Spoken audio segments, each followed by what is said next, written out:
Čau! Šodien mēs ar Elīzu pagatavosim gardumu, kuru var ēst pēc skolas un kurš ir jāuzglabā leduskapī. Un tas būs recepšu sadaļā atpakaļ uz skolu. Tā, Elīti, klausies, vai tu zini, kas tas būs, ko mēs šodien gatavosim? Čokolādes batoniņš. Batoniņš tieši tāds, tas, ko man vajadzēs, lai tu palīdzi man ielikt 200 gramus auzu pārslas. Tā, Klau, Elīze, pirms mēs turpinam ar pārējām sausajām sastāvdaļām, sagatavosim jau mūsu līmi mūsu batoniņam. Un pirmā sastāvdaļa būs tavs mīļākais Kļavas sīrups. Jā, te mums ir zemesriekstu sviests ar zemesriekstu gabaliņiem. Šo es tev palūkšu pielikt kādus 120 gramiņus, labi? Ņem karoti. Šo tad mēs uzliksim lēnām kausēties, lai būtu silts. Un otrā katliņā mēs ieliesim mazliet ūdeni, un tad mēs šeit ieliksim 120 gramus šokolādi. Nākamais darbiņš. Es sagriezīšu šokolādi. Jā.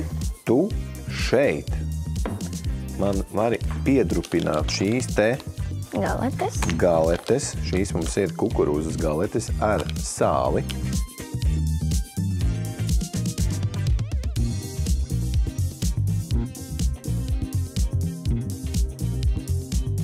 Liksim klāt šokolādi. Es beru klāt. Mums atliek šoreiz, Elīze, tikai man viens mazais darbiņš vēl. Šos banānus sasmalcināt, liekam viņu šeit klāt, un tad mēs sajauksim visu kopā.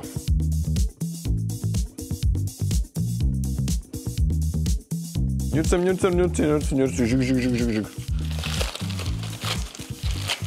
Redzi? Un tagad viņš mums vieglāk liekās iekšā.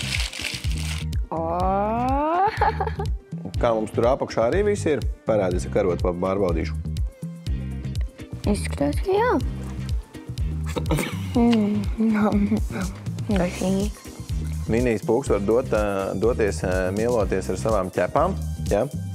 Un es pa to laiku salikšu mūsu batoniņus formiņā.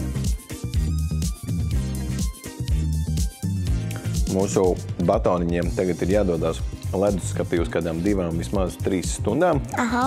Un tad mēs varēsim nomēģināt, kas mums tur sanāca. Jā. Tā, nu re, kur mūsu batoniņš ir sastindzis. Sagriezīsim gabaliņos.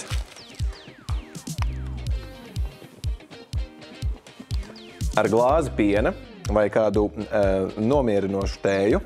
Mums ir gardais našķis gatavs tieši pēc skolas.